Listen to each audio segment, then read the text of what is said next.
बिहार के विकास की रफ्तार को तेज करने के लिए सीएम नीतीश कुमार ने बड़ा फैसला लिया है। अगले 5 साल में 1 करोड़ युवाओं को नौकरी और रोजगार देने के लक्ष्य को पूरा करने के लिए उद्योगों का जाल बिछाया जाएगा। नई कैबिनेट की बैठक में यह फैसला लिया गया है कि बिहार पूर्वी भारत में निवेश का हब बनेगा,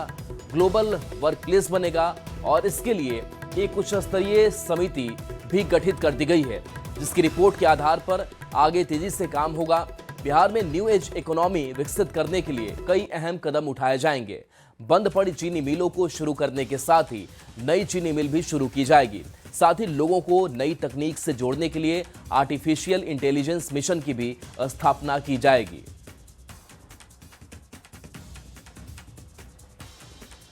कुछ निर्णय हुए हैं, वो उद्योग के जाल को बिछाने का है और बड़े पैमाने पर रोजगार सृजन का है। जो पहला निर्णय है वो पूरे पूर्वी भारत का, इस राज्य को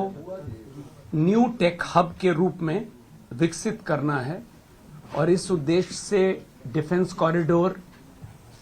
semiconductor park, global capability centres, mega tech city, fintech city, ये जो स्थापित करना है, तो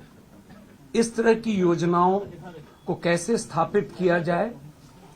एक मिशन मोड में और उसका अनुश्रवण करने के लिए मुख्य सचिव की अध्यक्षता में समिति के गठन का निर्णय हुआ है और इस समिति में राज्य, देश के स्तर पर और अंतर्राष्ट्रीय स्तर पर वैसे परामर्शी, वैसे लोग जो इन क्षेत्रों में काम बहुत अच्छा किए हैं, उनको भी समिति का सदस्य बनाया जाएगा और एक निश्चित समय सीमा अंतर्गत 6 माह के अंदर में यह रिपोर्ट प्राप्त करके और फिर काम को प्रारंभ किया जाएगा।